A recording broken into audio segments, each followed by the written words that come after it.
Welcome everyone to Monday Match Analysis. I'm Gill Gross. Ugo Humbert is top 10 in ELO. He wins the title in Marseille. Tommy Paul snaps his title drought in Dallas. And Darderi, it is first name Luciano Darderi, slipped my mind there, because he is a first-time title winner on the ATP Tour in just his third event. We're going to get into all three of those things in varying degrees of detail. I apologize about my voice. I'm still a little bit sick. I fully blame the Waste Management Open. All right. We are going to start with Marseille. Then we'll go to Dallas, and then we will talk about Cordoba. Humbert showing some staying power. We highlighted the consistency in the second half of last year. It was the first time that I've seen him at tour level go week to week to week to week for more than a month and basically win every week on the ATP Tour. First time I've ever seen him do it. Always kind of had the ability to do it, I thought. And that is very much reflected in ELO right now. He is 9th in ELO. Ahead of Runa, Ruud, Tsitsipas, Fritz. What does that mean for those uninitiated? ELO has a little bit of a built-in recency bias. It is not a 52-week system, so it doesn't matter. It matters more how well Humbert has done in the last several weeks versus how he did 10 months ago. The ranking system doesn't care about that whatsoever. ELO also doesn't care about tournament size. So, for example, a guy like Casper Ruud made the Roland Garros final. ELO does not care about that. ELO only cares about the quality of opponents you beat. So, adjusted through that lens, Humbert's top 10 right now. What does it really tell me? Well, yeah, there have been a lot of indoor hardcourt tournaments. If you look at the more recent sample size of the tour in the last 3 or so months, and Humbert, he's been incredible. On indoor hardcourt since the U.S. Open, Humbert is on an 8-match winning streak right now. He is 12-2 overall. His losses are to Zverev and Hurkacz. Biggest difference for me in his game in this period of time is he's not missing as much on the first couple of shots, especially on serve. He is not giving his opponents those error-filled service games that he usually used to. Still aggressive on the +1, but there's a flexibility there when it comes to his mindset where I find he's doing a much better job of reading the return, knowing when to give himself the green light, knowing when to kind of stop himself and laying off that +1 ball, not attacking it as viciously as he would normally like to, based on the quality of the return. And even when he does give himself the green light, and he is attacking the +1 ball, I feel there's a sensibility now in terms of the target that he's choosing, the speed, the spin. Everything has just been kind of nudged or adjusted towards higher percentage balls. And I think that's gone a long way for Ugo Humbert. Also willing to back up at times and allow himself to absorb when his opponents are in offensive positions. I did take a good example here in this important Love 1 second set game, which is a game that Ugo Humbert would get a decisive break that would lead to him winning the second set and winning the match. Great body serve here from Grigor Dimitrov. The return is weak, it's high, it's floating, and Humbert is willing to just back up 10 feet. This is not what he wants to do. This isn't really his game, but the fact that he's able to do it now is a big deal because Dimitrov hits this attacking forehand down the line. It's not bad. Humbert has given himself time to cover this ball and to hit the on-the-run forehand passing shot cross-court. Humbert used to be so stuck to the baseline that he basically gave himself no chance to defend on a ball like that. That's another improvement I feel he's made recently. The big match tendencies continue. It's another thing that I think throughout the last several years of covering Ugo Humbert, it's been something that I've talked about, which is against top 10 players, he's really good. Against top 20 players, he's really good. Close to 500 in both categories. Well, those sorts of tendencies, the fact that Humbert, when he's really engaged and it's a big match and the stakes are raised, that he plays better. It's not just a phenomenon when he goes up against higher ranked players. It's also a phenomenon when he's in finals. He is now 5-0 in ATP finals. And if you go to the challenger level, he's won 8 out of his last 9 championship matches. Big match Humbert. Tactically, in this final against Dimitrov, what stood out to me was Humbert's backhand cross-court winning against Dimitrov's forehand. So we have a lefty-righty battle, which means the cross-court is going to go forehand and backhand and forehand. And in this case, on the deuce side, that's where I think Humbert was winning. Now, it's not to say that on the ad side, Humbert wasn't winning, because, in fact, he probably was. But this is the one that Dimitrov knows he needs to win, because it's Grigor's strength in his forehand against the lefty backhand of Humbert. Grigor needs to win this cross-court, and I don't think it was happening for him because Humbert was winning the battle of heights. And in trading, when they were in neutral positions, they were trading in this cross-court, it was usually Humbert who was finding the first ball that was weaker, the first ball that was attackable out of that neutral situation. Because his backhand cross-court on this indoor hard court, low-bouncing hard court, it is very flat. The net clearance is often very little, so it stays super low. He finds good angle on it. He hits it with a lot of pace.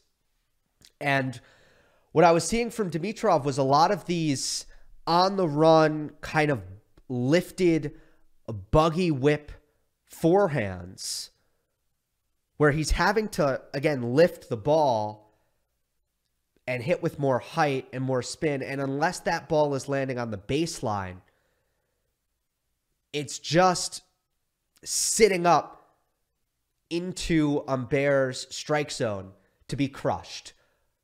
And Humbert loves that higher contact point over the level of the net because he is so good at finding that leverage on the flat ball and almost hitting down on the ball with his backhand. And he can take that early on the rise as well. And it's a very deadly shot that I can highlight here a couple of times.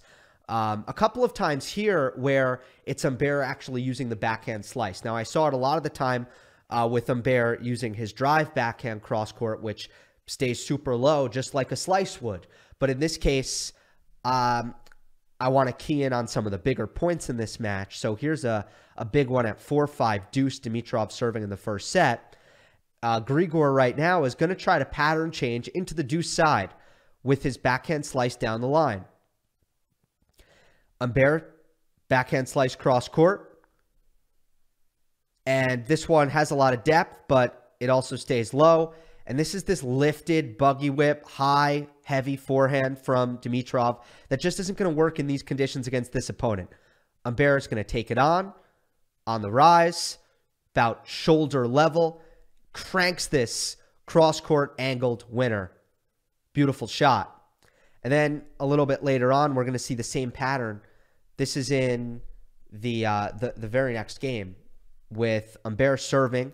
This is love all, game point to win the opening game of the second set. Backhand slice down the line from Dimitrov. He wants that lifted ball, right? So Dimitrov's trying to do the same thing with his backhand slice. He's trying to draw the weak ball. But Humbert has the proper response. He's just going to slice it back. So again, slice cross court from Humbert. Stays low, below the level of the knee of Dimitrov. This is all about height. Now Grigor lifts. And off of the lifted forehand from Dimitrov, Humbert attacks with the backhand cross court to force the error. Not even close. Really beaten with pace there was Dimitrov.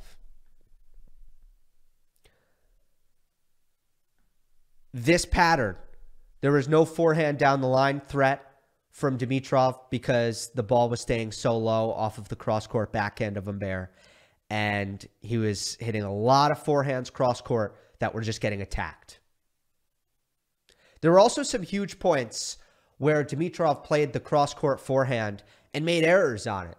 Some massive points, neutral situations. And I think that also highlights that there was a sense of a high level of pressure when Dimitrov was hitting his forehand cross-court because Humbert was attacking off of it so well. Deuce 4-5, another one of these deuce points in 4-5 in the first set where Dimitrov hit a really, really easy forehand, just regulation forehand cross-court that he missed just long. And then break point to go up 2-love in the second. Regulation forehand cross-court from Dimitrov, hit it just long. He was feeling pressure in this cross-court on the deuce side. And when he's losing that cross-court, he's in trouble because he does not have the backhand down the line to profit off of the ad side cross-court consistently. Look at Dimitrov trying to execute the same exact pattern on the other side. So Dimitrov, he tries to slice it low, and this is break point in the second set at love 1. This is going to be a massive point. Humbert's going to go up the break here. Dimitrov tries the same thing. Low to Humbert's forehand. Make Humbert hit up on the forehand on this low bouncing hard court. And now attack the next ball. The problem is Dimitrov, unlike Humbert, he doesn't have the backhand to do it. So this is the same thing on the ad side. And it's Dimitrov trying to attack with his backhand behind the low ball. And he can't do it. Middle of the net. This backhand down the line goes into the middle of the net. Dimitrov doesn't have the backhand that Humbert has in this situation.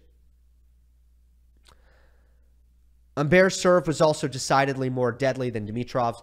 There was a stretch in the third set where Humbert won 9 straight service points on 8 unreturned serves. Aces for the match, 10-6 Humbert.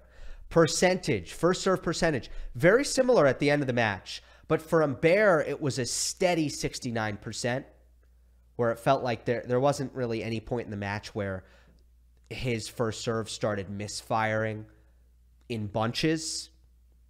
Where Dimitrov, he finished at 67%. It's a pretty good percentage. But there were 2 service games in a row, where he missed a whole lot. And there was one service game, start of the second set, where he got broken, that love 1 game, where I don't think he even made a first serve over a stretch of, I think, 7 points. So there's a big difference there. Ultimately, I thought the match started off and they were both playing a really high level. These are conditions that reward offense. Both players were serving extremely well. They were clinical in attack. They were holding easily. And I was thinking, oh my God, pros at this level, they're just so good.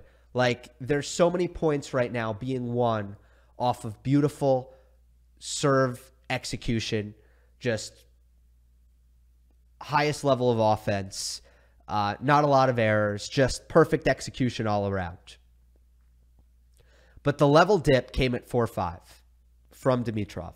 And I don't know if it was nerves because it was 4-5 and there was some scoreboard pressure and it is a final. I don't know. I don't know if it was fatigue because Grigor did play a 3-hour semifinal against Karen Khachanov. I don't know which one it was, but you could see something change in this 4-5 game in the first set. And it was pretty bad from Grigor. Dimitrov was up 40-30,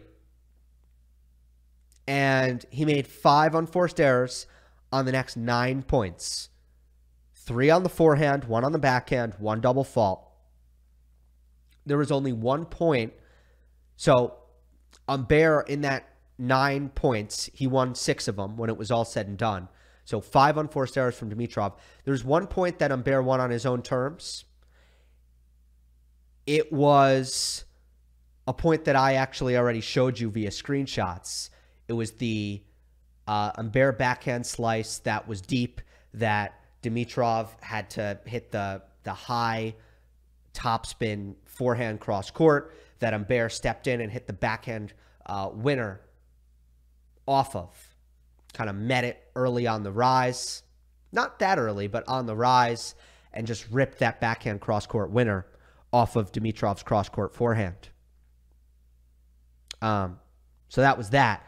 But by the way, earlier in that point, Dimitrov had 3 to 5, maybe, I think probably 4 is actually what the number is. He had about 4 forehands to attack earlier in that rally. And I can't say he wasn't offensive on him. He was, but they just weren't good enough. They didn't create enough damage to really break open the point and give Dimitrov the advantage that he probably should have had in that rally. And then Humbert would ultimately come up with that really great play to win. Next point was break point. And Dimitrov missed a very, very easy +1 forehand into the net. That was the first set. Then in the second set, Humbert hit 2 great shots. One of them was that body serve by Dimitrov, in which Humbert backed all the way up and ended up coming up with that forehand passing shot cross court, which was the first point that I showed you in this analysis. So one of them was that. The other one was a beautiful backhand winner from Humbert on the first point of this game. And from there, Dimitrov tried to pull the trigger pretty early with a forehand down the line, which he missed very badly. And again, it's that same deuce side cross-court pattern that Dimitrov just couldn't profit off of. And in this case, it was the same thing, pattern change with the backhand slice down the line. But then instead of Dimitrov hitting that loopy forehand cross-court that Humbert kept attacking, Dimitrov tried to go down the line right away. It just wasn't really there, and he missed it badly. And then the game point, the break point, was this one that I showed you, backhand in the middle of the net from Dimitrov. So that's how things went down. Again, dominant serving down the stretch for Humbert in this second set. He comes away with the victory, and a really great one, back-to-back on indoor hard courts in France, because he ended last year by winning the title in Metz. He is championing it in Marseille as well. Let's go on to Dallas. Another one of the big title droughts snapped. We talked about this after Brisbane when, Dimitrov finally got in the winner's circle and it had been way too long. And I went out and I said, what are some of the big title droughts now that don't make a lot of sense because the player is way too good to have not won a title in such a long period of time? Tommy Paul was the number one answer there. That was the one that came up. It was Stockholm 2021. That was Tommy Paul's first title, and that was his only title until this week, where he wins the second of his career in Dallas. Marcos Giron was his opponent in the final. I'll talk about Giron a little bit more later on. But Paul mostly won the first set that went to a tiebreak with his defense. Giron was in offensive positions time and time again, and he just couldn't finish in this tiebreak. There were a few unforced errors, didn't quite have the timing right. He was out in front of the ball early. There was also a spectacular pass by Tommy Paul, a point that Tommy had just zero business winning, and I tweeted about this point. And whenever we talk about a player in Tommy Paul, winning from defensive positions, his movement is the first part of that discussion. He is such a special mover. And the thing that stands out to me oftentimes is when a player makes a great get, so often anticipation is a big part of it. You have a player selling out into one corner and their opponent happens to go into that corner and, okay, wow, now I have gotten to the ball that really I shouldn't have gotten to, but because I cheated, not that it's against the rules, but because I cheated into one spot and that cheating happened to pay off, now I have a great get. That's what like 90% of great gets are. It's cheating. It's anticipation. What's so amazing when I'm watching Tommy Paul is oftentimes he's not cheating. And he is still coming up with these digs in the corners that are not to be believed. In this tiebreak pass, if you can go back or if you remember it, I encourage you to watch the movement on this because so basically Giron hits this awesome inside-out forehand. Then he hits another awesome inside-out forehand. And he gets the short ball. And he steps into the middle of the court. He's like just beyond the service line. He's taking time away. And he hits a good forehand cross court into the open court. But Tommy, instead of hitting his backhand, defending out of the backhand corner, and then just turning his hips and sprinting into the open court, he's actually taking a crossover step, split stepping. Did he recover all the way to the middle? No, impossible. But he's split stepping, reacting to Giron's ball, making a break for the open court at that point after Giron hits the ball, and somehow hitting a forehand flick passing shot down the line winner. What is so remarkable about this as I was watching it is I was thinking, not only is that insane that Tommy got to that ball, but had Giron decided to go to the other corner, had Giron decided to go behind Tommy, Tommy would have been there. It's mind-blowing stuff. He's somehow in the most disadvantageous position. He had both corners covered as Giron stepped into a mid-court approach shot forehand. Usually, if you're in Giron's position there and you hit a quality forehand, you've won the point, and Tommy's movement just takes that away from you. So, defense stood out in this first set. Really high-quality first set. Fun to watch. Physical. A lot of long rallies. Second set, the passivity did get Tommy into trouble. Giron's forehand was awesome, and it was by far the best ground stroke on the court. He was killing it, and Paul was making it pretty easy for him to find chances to take big cuts on that forehand. On the ad side, Paul wasn't being forceful or creative, never really taking his backhand down the line. And Giron's cross-court backhand, it was usually a lot braver, so he was finding better pace, better depth, better angle, and generating the forehands through the cross-court backhands, which is always kind of the battle, right? Tommy and Giron, even though Tommy, you don't see him as a forehand player, it is kind of still the finishing weapon from the baseline. When they're in that cross-court backhand pattern, it's really a battle to see who's going to get an opportunity to hit a forehand for the most part. And that was just Giron time and time again in the second set. And he was cashing in on those big forehands. So sometimes Paul can get overpowered or out-hit from the baseline. And this was just one of these times where Giron's forehand was large and in charge. Tommy did make the adjustment in the third set. And I think the first thing that he did to kind of set the tone was he got forward. He said, we're going to come forward, either serve and volley or serve +1 approach. And immediately, he really just took away Giron's ability to get into Tommy's first couple of service games because it was successful serve and volley, successful serve plus approach, a lot of big first serves, big boy, first strike tennis from Paul. Giron doesn't really have the ability to do that so much. If you look at the net approach numbers, they do tell a story here. In the first set, Paul was 10 of 15 on 80 total points. He was at net 19% of total points. That's kind of where I think he should be at most of the time. In the second set, he got away from that. He was 5 of 5 on 75 points. So he was only at net 6.5% of the total points in the second set. It's way too low, in my opinion. It kind of speaks to how he did just hang back and was pretty passive and not very inventive in the second set, wasn't trying to do much. In the third set, it wasn't as high as the first set. It was 4 of 6 on just 50 total points. So the net rate was 12% for Paul, but still twice as much as the second set. At net twice as often. 4 of 6, points won.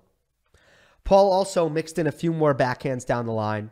He looked to raise the ground stroke speeds to just push Giron back, to take some time away, to not allow his forehand all day to be the offensive weapon that it can be, which is crucial. And also Tommy in the third set, he served 81%. Giron threw in a pretty sloppy service game at Love 1, got broken early in the third set. That was all she wrote. So, feel good week for Tommy. Useful timing because the Melbourne loss to Misha Kecmanovic, where he lost the first set 6-love. I believe he had a match point in the fourth set. As painful as it gets, really.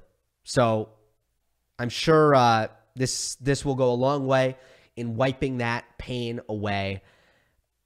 And I don't know what it means for the trajectory. I still don't know how faithful I am that Tommy Paul is going to be able to, I guess take the next step and go from being a top 20 player to a top 10 player. But I do think that they have successfully identified what it's going to take.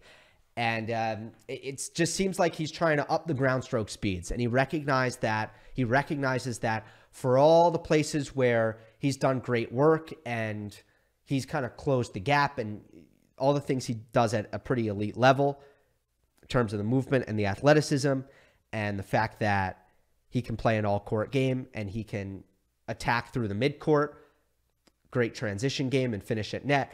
Still, at the end of the day, sometimes you're going to be stuck on the baseline and you're going to need to bring more muscle off the ground if you're going to compete with the very best. So you're just going to have to hit a little bit bigger, take their time away, find more opportunities to be offensive yourself, because the defense and the movement, for as good as it is, it's going to be confounding for a lot of players on tour, but not the top players. They're going to be able to find a way to get through it. So can he hit bigger without being erratic? Can he do it outdoors? Can he do it against top players? Those are the questions for Tommy Paul, but this was a really big week. For Marcos Giron, I really enjoyed watching him. He is a terrific athlete. He is an explosive mover with really good power.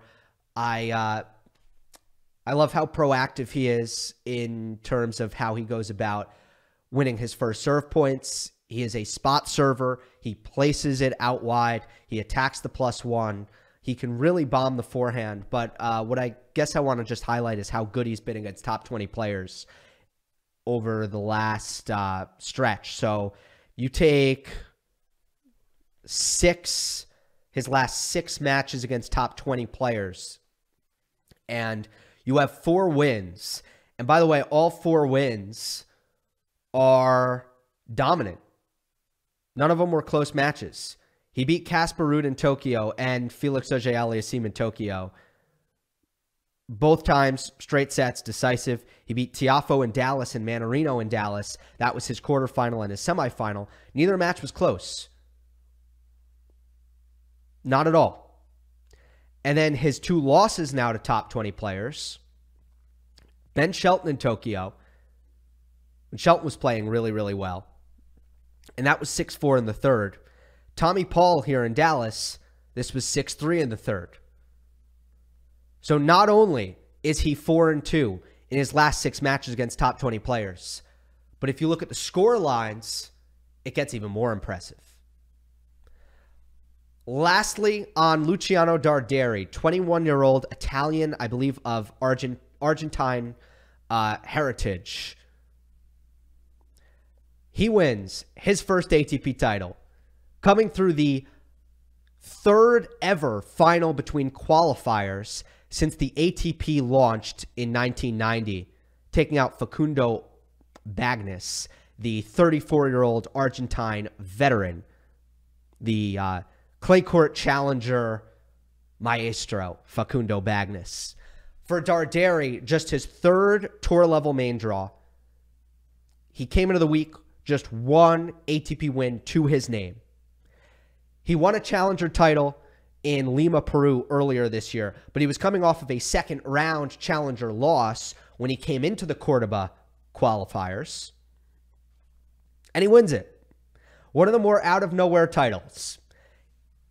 It is not the strongest field in the world, there's no doubt about it, but for what the field was, you can't say that Darderi got a whole lot of draw luck. You just can't say it. It's disingenuous. He played the 4 seed in Sebastian Offner. He played the 7 seed, Yannick Hanfmann, a guy who can be really dangerous. He played the 2 seed, Sebastian Baez, who I thought was going to win this title, who time and time again in the last 2 years has seemingly come through and won these kinds of titles at these kinds of tournaments. So it's a great collection of wins for Luciano Darderi. In terms of his game, look, limited viewing, if I'm being honest, and I'm always careful when it comes to that. I can make a lot of statements, but at the end of the day, I don't want to be wrong. And so I'm always careful when I'm judging players off of limited viewing. And certainly this is an example of that, but it seems like consistency is his best asset. He does hit his forehand with a ton of topspin. He is not blazingly fast, but he defends well. There were not any major offensive weapons that stood out to me in my viewing. But you can get pretty far, even if you don't have those things. And he's just 21. Rankings jump 136 to 76 for Luciano Darderi. So we will be seeing a lot more from him in the weeks to come. That'll do it for this episode of Monday Match Analysis. Hope you enjoyed. Don't forget to subscribe. I'll see you next time.